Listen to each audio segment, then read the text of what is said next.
Assalomu alaykum, hurmatli deputatlar, hurmatli sessiya ishtirokchilari. Bugun xalq deputatlari Sho'x tuman kengashining 7-chaqiriq 22-sessiyasida tumandan saylangan tuman kengashi deputatlari, tuman hokimining sohalar bo'yicha o'rinbosarlari, jamoat tashkilotlari, kun tartibidagi masalalarga aloqador bo'lgan korxona va tashkilot rahbarlari qatnashmoqda. Bugungi sessiyamizda xalq deputatlari tuman kengashiga saylangan 25 nafar deputatdan 21 nafar ishtirok etyapti. Saylangan deputatlar hisobidan kvorum yetarli. Xalq deputatlari Sho'x tuman kengashining 7-chaqiriq 22-sessiyasini ochish to'g'risida kimda qanday taklif bor? Mana ochish degan takliflar bo'lyapti. Ovozga qo'yaman. Rozilar. Qarshilar betaraflar yo'q. Sessiyani ochishni e'lon qildi.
Sessiyamizda 7 masala qo'yilgan.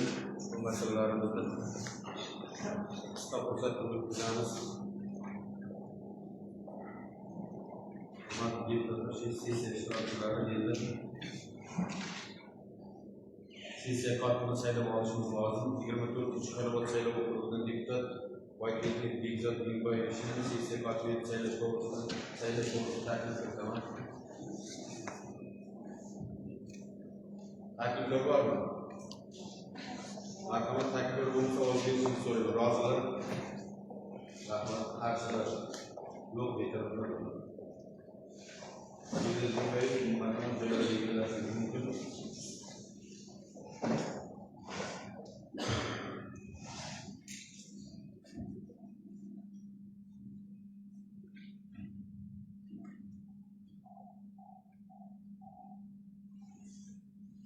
Bugun xalq deputatlari Sho'x tuman kengashining 7-chaqiriq 22-sessiyasi kun tartibini tasdiqlab olishimiz lozim. Kun tartibi ishtirok etgan deputatlarimiz qo'liga tarqatilgan. Kun tartibidagi masala yuzasidan qo'shimcha takliflar bormi deputatlar? Yo'q bo'lsa ovoz berishlarini so'raymiz. Marhamat, rozilar? Qarshilar betaraflar? Yo'q, kun tartibi tasdiqlanadi. Sessiya ishini ko'rish uchun arizachilarga 10 daqiqagacha, savollar uchun 3 daqiqagacha, ma'lumotlar uchun 3 daqiqa etmoqchiman. Hurmatli sessiya ishtirokchilari,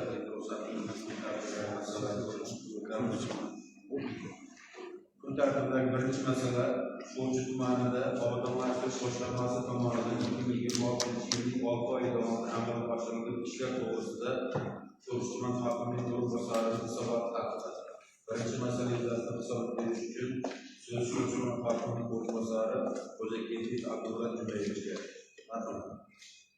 Assalomu alaykum, hurmatli sessiya qatnashchilari. Men Xo'jaketov Abdulla Jumayev, Sho'rchi tuman hokimining qurilish bo'yicha o'rinbosari. Bugungi sessiyada birinchi g'animiz bo'yicha Sho'rchi tumanida obodonlashtirish qurilishlari bo'yicha ma'lum bo'yicha qisqacha aytib o'tamiz. Tuman obodonlashtirish boshqarmasi tomonidan 6 oy davomida bizda 382 sonli qaror bo'ldi. 2025-26 dekabrdagi obodonlashtirish boshqarmasiga 320 kvadrat maydonda yo'l yetishtirish, daraxt issiqxona tashkil etish, keyin stansiyalar tashkil etish bo'yicha prezident qarori keltirilgan. O'sha bo'yicha biz stansiya tashkil qildik. Bobotov hamda Bobur mahallalaridagi uchta joy tanlab olganmiz. Bu bo'yicha hozir ishlar boshlangan. Keyin shu tuman obodonlashtirish boshqarmasi tegishli punktlarda daraxt ekishlari 20.100 dona bahor mavsumidagi turli xildagi manzarali daraxtlar ekildi. Undan keyin tuman obodonlashtirish boshqarmasi tegishli ichki yo'llarning uzunligi 1009 kilometr bo'lib, shundan 432 kilometr asfalt beton, 576 kilometr shag'al yo'lni tashkil etadi. Vazirlar Mahkamasining 2024 oktyabr 6 sonli qarori asosida 2026 yil 20 kilometr ichki yo'llarni ta'mirlash ishlari ko'zda tutilgan edi. Hozir bugunga kelib 13 kilometrimiz qilib bo'lindi. Buni yana buni shuni ta'kidlab o'tish joizki, hozirgi kunda viloyat hamda prezident xalq qabulxonalariga qilingan murojaatlar bo'yicha 13.7 kilometr yo'limiz murojaat bo'yicha qilishimiz kerak. Lekin shundan hisobiga hozir 20 kilometrga chiqargan holda 13.7 ni biz qilishimizga shuni bir ko'rib berishingiz kerak. Bizda 20 kilometr berilgandi, ho'kiz bo'yicha.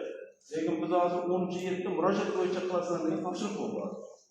Shuning uchun men avvalgi 20 kilometrda tuman deputatlarimiz tavsiya bergan.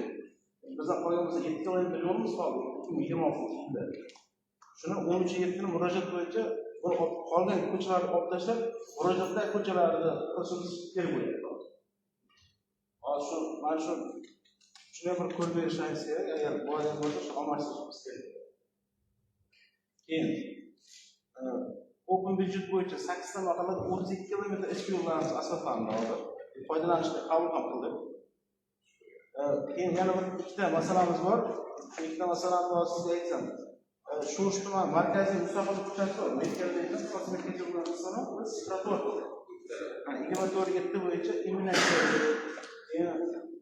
yorug' chiroqlar o'rnatdik. Lekin loyihada biz qo'ygan 23 dona illyuminatsiya loyihada yo'q. Biz lekin shu maslahatlashib olib, tuman rahbariyati maslahatlashib oldi. Shu 23 ta illyuminatsiyani qo'ydik. Har bittasi temir chiroqlari bilan 55 million aylanadi. Har 23 ta. Buni biz nimaga chiqardik? Loyihada berilgan, loyihachilar ko'rganda barcha lotoklarni almashtirish kerak. Biz lekin unda yaroqsiz lotoklarni olib tashladikdagi yaroqlar qoldi. Shuni hisobiga biz illyuminatsiyani shuni bir ko'rishingiz kerak. Ertaga mana kengashni bizga ham o'sha bersangiz, biz ertaga loyihaga berib almashtirib qo'yishimiz kerak. Chunki quruvchi biz aytganlarga u loyihadan chiqib ketgan.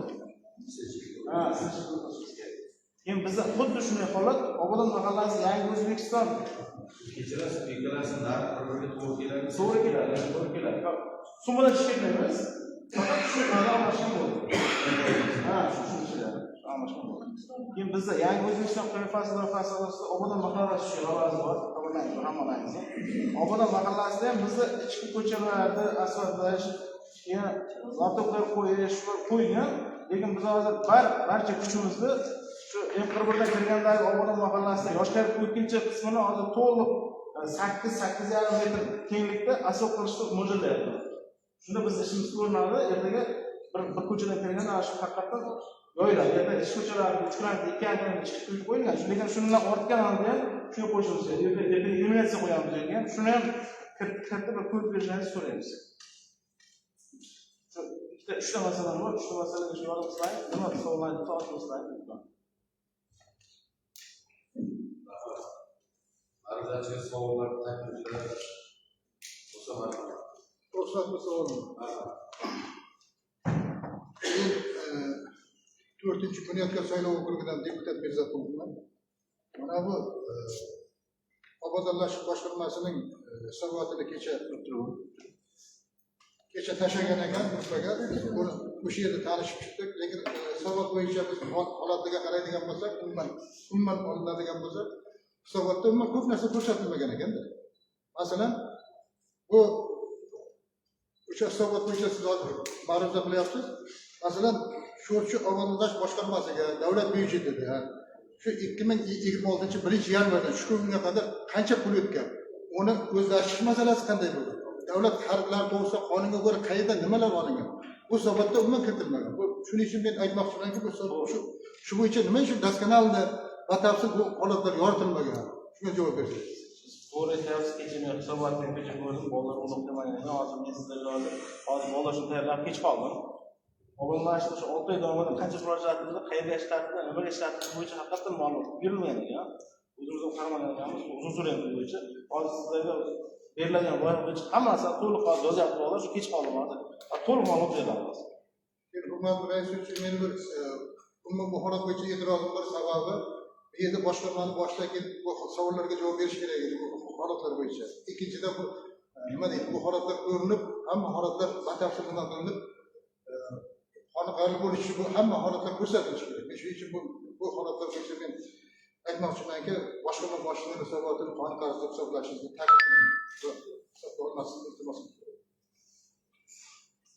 Yana kimdir bo'lsa. Marhamat, kimda savol bor? Hurmatli deputatlar, hozirgi hammamiz xabarimiz bor. Ayniqsa har yili bu mustaqil paytdan beri kelayotgan an'anaga aylanib qolgan bayram arafasida binolarni topshirish, bayram arafasigacha bo'lgan rejalashtirilgan ish hujjatlar sinovlarining ijroga yurish masalasi borada bular oqlamoqchi emasman yoki qanaqadir javob bermoqchi emasman. Odamlashtirish boshqarmasida qisqa muddatda o'zini norasmiy bo'lsak ko'pchilik biladi. Shaxsan bo'lmagan tashkilotlar o'rnatilgan ishlagan yo'ldagi ish hajmi, yo'ldagi ish turilgan rejalashtirish yoki rejalashtirilmagan ishlar chiqib qolishi o'zida dahshat ish bo'ladi. Lekin deputatlarimiz shunaqangi e'tirozlar tushyapti. Bu to'g'ri ekan. Moliyaviy maqsaddan 6 oylik ichida nima bo'ldi-yu, nimaga erishildi degan savolga javob olish kerak. Hozir faqat tasdiqlash masalasi ko'rilgan. Xalqqa deputatlar doimiy komissiyaga chiqmasa keyin hisobotni berish jiddiyroq qarasa yaxshi bo'ladi. O'rnida xodimlari bor, masalan o'zini ko'rayotgan bo'lsa, xodimlari bor boshqa ular hisobot bersa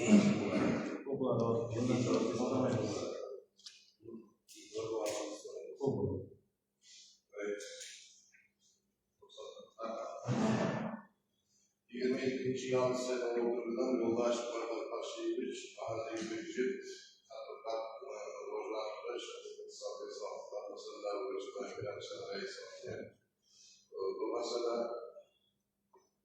agronomi projeleri var siyaset konusunda tutulan sağlıklar falan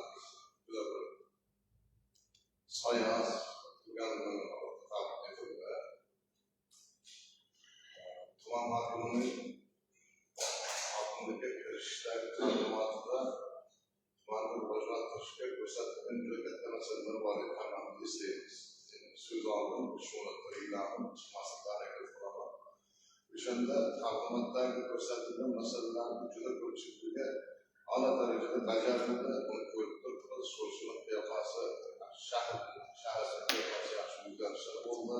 Kamchiliklarni albatta. Endi Abdulla Jumayevich keyingi masalada sessiyani qarorini o'zgartirish ko'rdik. Birinchi masalani ko'ryapmiz. Obodonlashtirishda 2026-yil 6 oylikdagi faoliyati to'g'risida masalani ko'ryapmiz. Menimcha yanglishmayotgan bo'lsa. Bu tuman kengash sessiyasini qarorini o'zgartirish, nima qilish, o'zgartirish keyingi masala edi. Shuning uchun doimiy komissiyalarga vaqt qoldirib, o'rganishga imkon qoldirib, hisobotlarni vaqtida taqdim qilib, buni bugun endi juda eng ulug' bayram arafasida turibmiz. Shuni hisobga olgan holda hozirgi ma'ruzani hisobot uchun qabul qilsa, men taklifim hisobot uchun. Lekin buni baholamasa, qoniqarsiz deb biz ishonamiz Abdulla Jumayevichga. Kengash bilan doimiy nimani olib boradi, yaxshi munosabatda bo'ladi. Tegishli qonun qoida talablaridan kelib chiqib, kengashning vakolatlarini, o'zining vakolatlarini muvofiqlashtirib ishlab boradi degan umiddamiz. Lekin shunga qaramay, bayramda hisobga olib, tumanda olib borilgan ishlarning ba'zi ishlar juda bir viloyat miqyosida bir maqtovga arzirli ishlar olib borilganini hisobga olib, ma'lumot uchun qabul qilsak-da, bu ishni o'rganishni mahalliy byudjetga qoldirish. Mening komissiyam.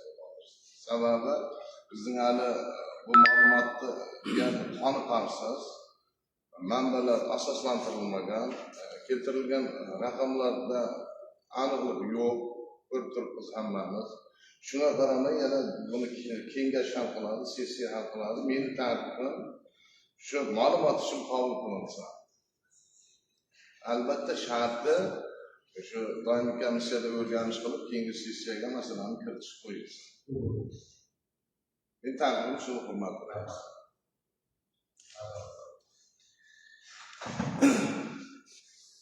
Bu hisobot to'g'risida ketyapti. Hisobot bu boshqarma tomonidan berilgan hisobot. Juda masalan sesga berilgandi. Ikkinchi o'rinda obodonlashtirish boshqarmasining hisobotini namunal deb olganmiz.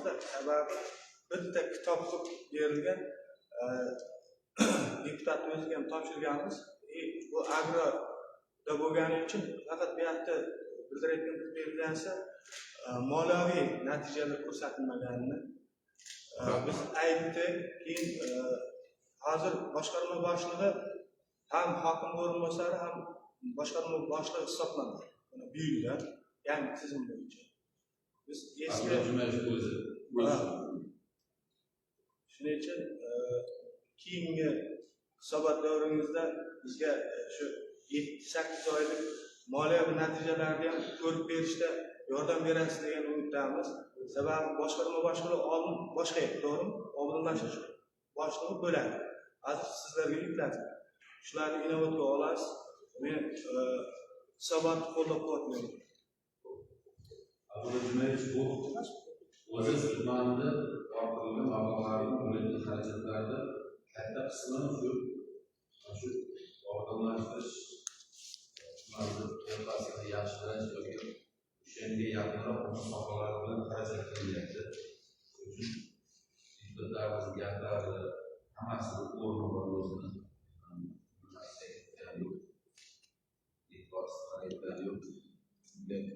Biz yordamchimiz sizlarga, qo'llab-quvvatlovchimiz, lekin o'sha ma'lumotlar aniqlikka va boshqa qanaqa e'tirozlar bo'ladigan bo'lsa, to'g'rilik qabul qilasiz deb o'ylayman.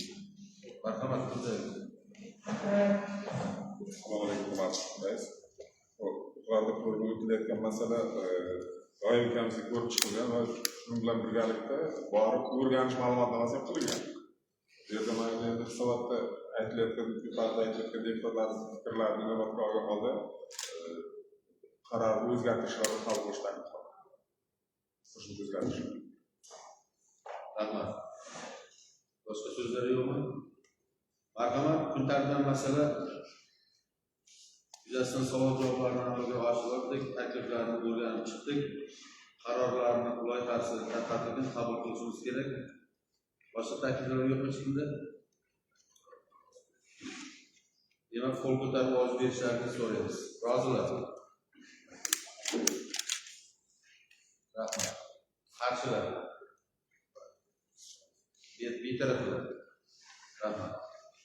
Qaror qabul qilindi.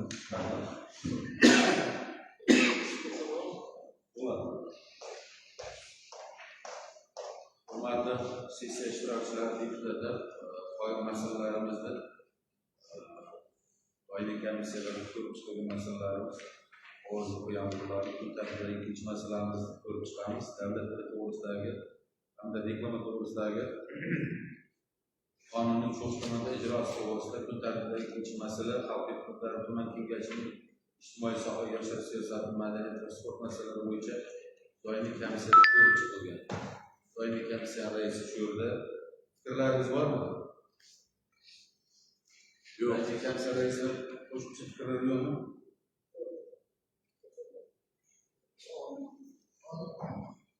Hukumat raisi hozirgi vaqtda til masalasi, til va boshqa holatlar bo'yicha siyosat olib borilyapti. Men aytmoqchimanki, haqiqatan komissiya ko'rib chiqishda men o'zim ham ishtirok qildim. O'tirdim. Bitta savollarimiz bor, bu holatlarda ham savollarni berdik. Bu yerda asosiy qilayotgan bo'lsa, mana hozir o'sha davlat tili to'g'risidagi qonun ijrosi bo'yicha hamma joyda nimalar olib bor, ishlar olib borilyapti. Lekin bizda tumanimizda e'tibor berib qaraydigan bo'lsak, nimaga ham shoirlik haqida savol berdik. Hamma joyda yozilgan, ruscha yozilgan. Men o'ziga ham savol berganman. Har kiringiz, ya'ni har kim har narsani yozib tashlayapti. Anarxiya bo'lib ketgan. Men aytmoqchiman, komissiyada ko'rib chiqilgan bo'lsa, bu holatlar bo'yicha shoirlarga ham savol berganimizda, bu til to'g'risida qonun tuzganligi uchun ma'muriy javobgarlik to'g'risida tegishli xodimlarning javobgarlik masalasi kun tartibiga qo'yilgan. Bu bor narsa. Chunki shu holatlar bo'yicha birorta ham tegishli tartibda javobgarlikka tortishga birorta material, boshqa holatlar qilinmagan ekan. Ishga iltimos qildik, kelgusida shu holatlarga batafsil nima deydi? İşte boshqacha tashkil qilgan holda tegishli tartibda mana ma'muriy javobgarlikka tortuvchi organlar bor, prokuratura bor, muhofaza qiluvchi organlar, ularga material berilmagan ekan. Kelgusida shu ishlarni jonlashtirib, shu holatlar bo'yicha ma'muriy javobgarlik masalasini hal qilish uchun materiallarni taqdim qilish masalasini ko'rsatdik. Shu taklifim shu. Mikrofon shu mas'ul qilib to'g'ri aytyapti. Men o'zim ham ko'p e'tibor qilaman, deputatlarimiz bir-birimizni andisha qilamiz, hurmat qilamiz, dilini ortib qo'ymaylik deymiz, lekin haqiqatdan ham Bo'rakan aytgan gaplar 100% to'g'ri. Bizda tadbirkorlar faoliyatiga aralashma degan nuqtai nazardan qaraladimi yoki e'tiborsiz nuqtai nazardan qaraymizmi? O'sha kiril alifbosidagi keyin boshqa tillardagi yozilayotgan ular bo'yicha o'sha tadbirkorga ogohlantirish berib muddat berish kerak. Qilmaydigan bo'lsa, uni ma'muriy chorasini ko'rish uchun tegishli organlar hujjat taqdim qilish kerak. Menimcha deb o'ylayman-da. Biz to'g'ri, tadbirkorlarga reja yozilgan-ku yo'q, reklama hammasi lotin alifbosida yozilyapti. Faqat endi tadbirkorlarni ishiga aralashuvi qonun doirasida hammaga ma'lum, baribir cheklab o'tolmaymiz, tadbirkorlar vazifani qila olmaymiz. Lekin tadbirkorlar ogohlantirilyapti. O'sha kamchilik qo'yilgan kamchiliklar bo'yicha ish iborat. Endi faqat yana bitta narsa qilmoqchi bo'ladi, deputatlar bu jamoatchilar bilan ishlaydigan, jamoatchilik vakillari bo'lgani uchun agar sizlardan ham bitta biz bilan birga borib ko'rib, o'sha tadbirkorga to'g'ri keng jamoatchilik bilan tushuntirsak, menimcha maqsadga mosh bo'ladi. Chunki tushunmaydigan tadbirkor yo'q, faqatgina salgina bepul bo'lishi mumkin yoki bo'lmasa o'sha qonun doirasida o'zbek tiliga yoki bo'lmasa kiril alifbosi yoki lotin alifbosida yozish tartib-tamoyillarini bilmasligi mumkin xolos. Biz haqiqatan ham doimiy komissiyada ko'rib chiqdik, xatolarimizni, kamchiliklarimizni hammasini bartaraf etamiz. Imkon qadar ko'ryapmiz tadbirkorlik. Bitta narsa aytaylik sizga, gapiringizni bo'lib uzr so'rayman. Tumanda shu texnikasi bor, mashinasi bor, yaxshi biladi. qayerda avtomobillarni yuvish shoxobchasi bo'lsa, avtomobil yuvish shoxobchasi yozilganini ko'rmagan. Lotli alifbodami, kiril alifbodami sammoyka deb yozilishi. Maktabda bitirayotgan bolalarimiz o'zbekcha so'z deb o'ylaydi. Kelajak sammoy deb o'ylaydi. Masalan, o'sha sammoyka degan yozuvlarni oldiga borib bu ishni o'rnatgan egasiga yoki tadbirkorga sen mana bu shu qonun shu bandga to'g'ri kelmaydi. Mana shunda shuncha muddatda o'zgardi. Bo'lmasa senga mana shunaqa modda bilan senga tegishli ko'rinishi mumkin deb ogohlantirish bu tadbirkor faoliyati aralashib kirmaydi. Yo unaqa ogohlantirishlar beramiz. Qilmagandan keyin o'sha muddatda chora ko'rish kerak masalan.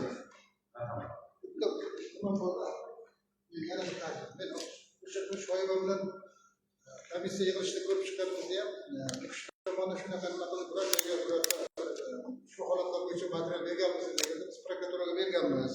Lekin ular biznes ombudsmandan ruxsatini olish kerak deb qaytaryapti. Siz bu holatlar bo'yicha shu masalani masalan ofitsialni prokuraturaga ham yozma ravishda har bir javobini oling. Bu qonun buzilishi bo'lgandan keyin biznes ombudsman borku. Bu holatlar bo'yicha qonunchilikni ko'rsatib biznes ombudsmanga borib ko'rsatadigan bo'lsa ular ruxsat beradi. Biznes ombudsman deb unaqa o'qitmaslik kerak. Biznes ombudsman qonun buzilish holatlari bo'yicha beradi bizga. Bizda faqat noqonuniy holatlar bo'yicha biznes ombudsmandan so'ralmasdan ba'zi holatlarda kirish holatlari bor. Bu holatlar bo'yicha biznes ombudsman javob beradi. Lekin boshqa holatlar bo'yicha rasmiy desangiz ruxsat beradi. Degan bizga bitta topshiriq bo'lardi mana shu tumandagi ayniqsa mana shu shahardagi aynan chekka hududlarda shahardagi shu bizni o'zimizni tilimizga yoki davlat tili to'g'risida qonunimizga keladigan shu peshlavhalar, yorliqlar, e'lonlar nima bo'ladigan bo'lsa o'shalarni ro'yxatini olib bizda ijtimoiy soha yoshlar siyosati doimiy komissiyamiz ro'yxatni shakllantirsakda keyin qaysini qanday darajada almashtirish yoki kimga qanaqa ta'sir doirasini qo'llash kerak haqida shu bir haftani ichida o'tkazsak. Shu masalada sizga shu topshiriq bilan ro'yxatlarni shakllantirib bizga taqdim etsangiz. Marhamat. Ham tartib, ham sizlarga qonunni biznes ombudsmani deyapmiz, kulgili voqea bo'lyapti. Qonun hamma uchun barobar. Uni biz tekshirmayapmiz. Qilgan aybini ko'rsatadi. Mana aybimni to'g'riladi. Bu to'g'ridan to'g'ri prokuratura buni jarimaga tortib, buni anaqa qilishimiz mumkin. Ikkinchi taklifim borib tadbirkorga sen mana uni ilibsan demay, tadbirkor qo'liga kim nimani chiqarib bersa shuni olib borib biladi-da. Bilmagan tadbirkor.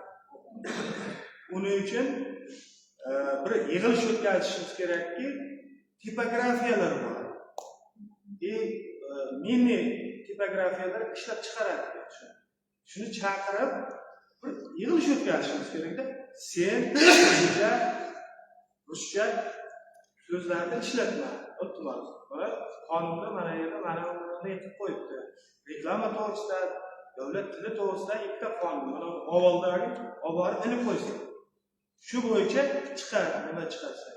Yoki hokimiyatga kelsang, shu davlat tili bo'yicha mutaxassisga uchrashsang, shularni katta siyosiy a'zolarni sen shulardan so'rab chiqar yoki qarorimizga kiritib ketishimiz kerak. Bizning qarorimiz tuman bo'yicha bu yuridik shaxsmi, fuqaromi majburiydir. Buni bajarish. To'g'ri aytyapsiz. Bir tashkilot rahbarlari kecha almashtirganlar yaxshi biladi buni. Davlat tashkilotlarida pechatni almashtirish jarayonida pechatni matnini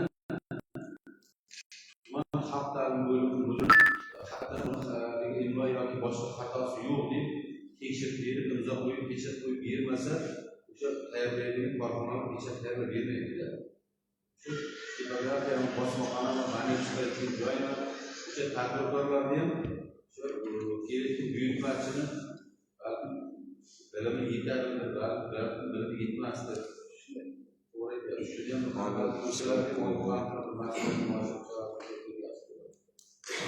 rahmat, qo'shimchalar bor. Mana to'g'ri bu tadbirkorlar endi davlat tomonidan qo'llab-quvvatlanib, bu degani endi bir qonunbuzar chetlab o'tsin degan joy emasda. Mana javobgarlik muqarrarligi qonunda belgilab qo'yilgan. Endi o'sha tadbirkor aytaylik, mana odam o'tayotganda nafaqat o'sha kirillcha harfda balki nomlar qo'yilgan, uni tushunmaysiz. O'zbek qo'yasiga to'g'ri kelmaydi-da. Keyin tadbirkorlarga shunday imkoniyat berilgan ekan, ularda o'sha javobgar qilishdan oldin birinchi marta, bir marta ogohlantirish yoki 2 marta ogohlantirish berib borib, keyin javobgarlik masalasini ham ko'rsa bo'lsa kerak. Men ta'kidim shu. Reglament o'zlab. Bu masalada gaplarimiz yetarli. Lekin bitta narsa sal bilan ta'sir mana shu yerdagi hozir bo'layotgan gaplarda natijasi bilinishi kerak tashqarida. Sessiyaga shu bilan har doimgidek qolib ketish kerak emas. Shu masalada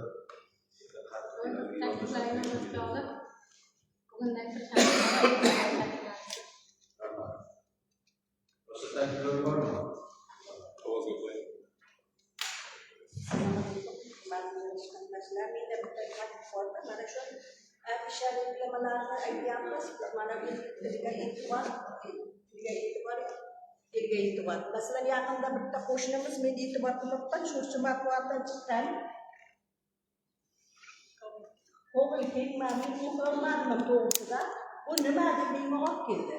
Bu nima? Hukumat markaziyatdan. Nima hukumat markazi?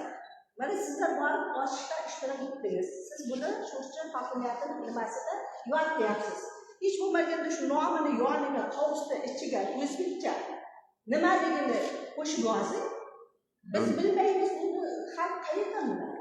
Mana shunday tadbirkorlarga har bir tadbirkor biror narsa ochayotganda mana shu davlat tegishidagi nomni e'tibor qilib ma'nosini xalq aytdi, xalq uchun ochyapti, xalqni bolasi uchun. Lekin xalq buni tushunmaydi. Men tushunmaganimdan keyin ular qayerdan tushunadi?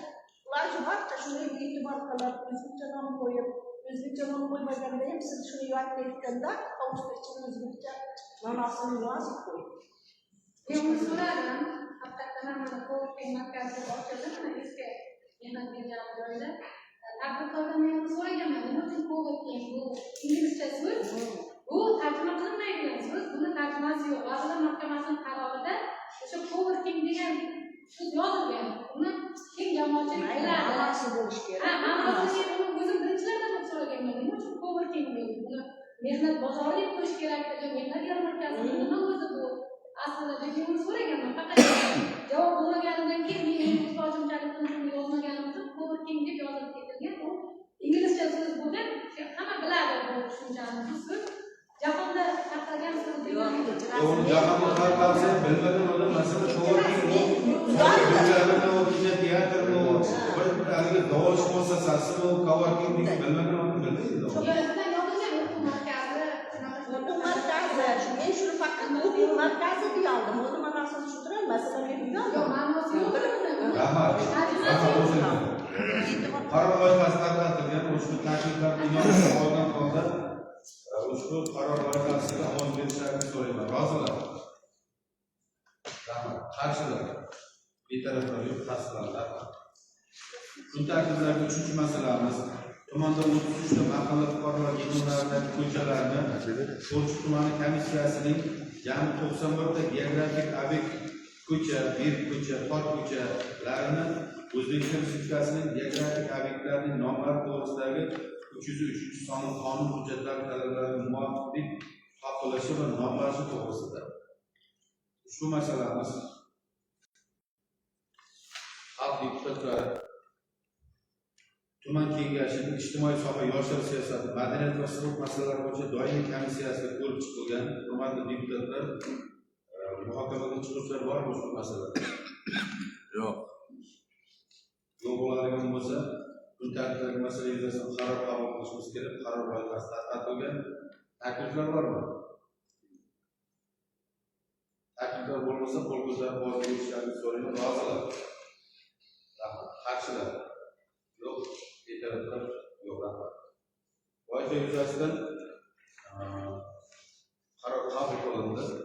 Kun tartibidagi keyingi masalamiz xalq deputatlar sho'rishma kengashining O'zbekiston Respublikasi 2024 yil 5 avgustdagi o'zboshimchalik bilan egallab olingan yer uchastkalariga hamda ularga qurilgan bino va inshootlarga bo'lgan huquqlarini e'tirof etish to'g'risidagi qonunning tumanda ijrosi haqidagi kengash qarori birinchi ilovasiga o'zgartirish va qo'shimchalar kiritish to'g'risida.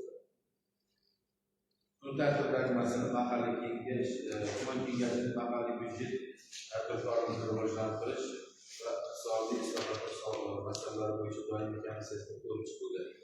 Komissiya raisining huzurida hurmatli deputatlar muhokama chiqishlar bor. Savol bo'lmasa, bitta narsa bir e'tiborga axborot uchun, informatsiya uchun bu hozir ommaviy islohotda e'tirof deb atalyapti bu masala. Mana shu e'tirofga deputatlarimiz tomonidan komissiyaga fikrlar bildirildi. Bu juda yaxshi prezidentimiz tomonidan xalqimizga berilgan imtiyoz, bu juda katta narsa. Shunga bir yana ham takliflarimiz bo'lsa, bu masala kun tartibida turadi doimiy. Bemalol kelib, kengash raisiga yoki doimiy kelsa ham menga yoki hokimiyatga fikrlarni berishing yaxshi bo'ladi. Qaror qabul qilishimiz kerak shu masala bo'yicha qaror deputatlarimizga tarqatilgan matbuot korpuslari tasdiqlashni so'raymiz. Rozilar. Qarshilar betaraf tasdiqlandi. Kun tartibidagi 5-chi masalamiz xalq deputatlar sho'rishma kengashining 2026 yil 25 maydagi 120/26 son qarorini o'zgartirish. Ushbu masala ham mahalliy byudjet tadbirkorlikni rivojlantirish va iqtisodiy islohotlar masalalari bo'yicha komissiyasi ko'rib chiqildi. Kun tartibidagi masala yuzasidan kimda qanday fikrlar bor? Marhamat, fikrlar bo'lmaydigan bo'lsa, qaror qabul qilishimiz kerak. Hududlarni tasdiqlashlarni ovoz berishlarini so'rayman. Rozilar. Qarshilar. Tasdiqlandi. Kun tartibidagi 6-chi masalamiz. Sho'rishma hokimiyat huzuridagi infratuzilma va ijtimoiy barqarorlik jamg'armasi ma'mulotlari yo'nalishi. Kun tartibidagi 6-chi masala xalq deputatlari tomon kengashining mahalliy byudjet tadbirkorlikni rivojlantirish va iqtisodiy islohotlar masalalari bo'yicha doimiy komissiyasida ko'rib chiqilgan. Marhamat bo'yicha fikrlaringiz bor. Qaror qo'llaringizda turibdi. Agar takliflar bo'lmasa, qaror qabul qilishimiz kerak. Qo'l ko'tarib ovoz berishingizni so'rayman. Rozilar. Qarshilar betaraflar yo'q. Tasdiqlandi. Kun tartibidagi 7-chi masalamiz. Sho'rchish tumani mahalliy byudjetining 2026 yilning 2 choragiga daromadlar rejasini orttirib bajarish natijasida shakllangan qo'shimcha mablag'larni yo'naltirish to'g'risida. Ushbu masalalar mahalliy byudjet tadbirkorlikni rivojlantirish va iqtisodiy islohotlar masalalari bo'yicha doimiy ko'rib chiqilgan. Hurmatli deputatlar, muhokamaga chiquvchilar bormi? Komissiya raisining fikrlari bor.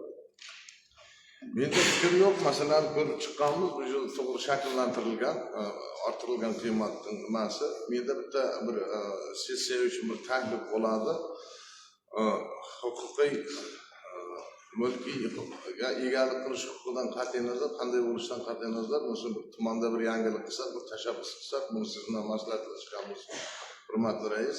Har bir davlat muassasasi, xususiy tashkilot qanday mulkchilik shaklidan qat'iy nazar shu ko'chada buni nima deymiz? Probka deymiz, til to'g'risida gapirdik, nima deymiz? Tirbandlikni bartaraf qilish uchun avtoturargohlarni tashkil qilish taklifini biz ko'p vaqtdan beri aytib turibmiz. Deputatlarimizdan taklif beryapti. Hurmatli rais, mana shuni bir keyingi sessiyaga mo'ljalga olsak, bir taklif bo'ladi.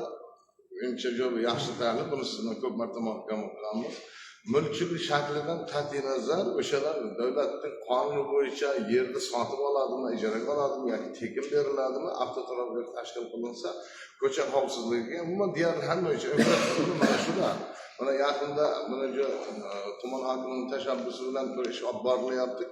Sho'rchi shahrida kanalizatsiya qilish. Mana shu kanalizatsiyagacha shu masalalarni hal qilmasa shu masalalar yechiladi. Avtoturargoh shu hozir sho'rshiga yetmaydi, hammamiz bilamiz. Bu to'g'risida ishlanmalarimiz bor, doimiy komissiyalar bilan kelishganmiz. Sizni xabaringiz bor bundan. Shuning uchun bir tashabbus bilan chiqsaqda bir sho'rchini tashabbusi bilan aytadi, tumanlar tashabbuslari deb bir tumanda, shaharda bir avtoturargoh tashkil qilsak, har bir mulkchilik shaklidan qat'iy nazar, qanday muassasa bo'ladimi, qanday bo'lishi qat'iy nazar. Men ta'limim shu.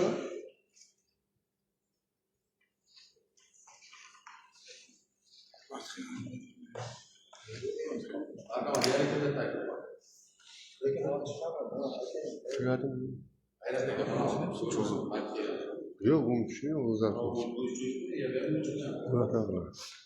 Og'zak aytaman. Og'izak aytingizlar. Og'izak.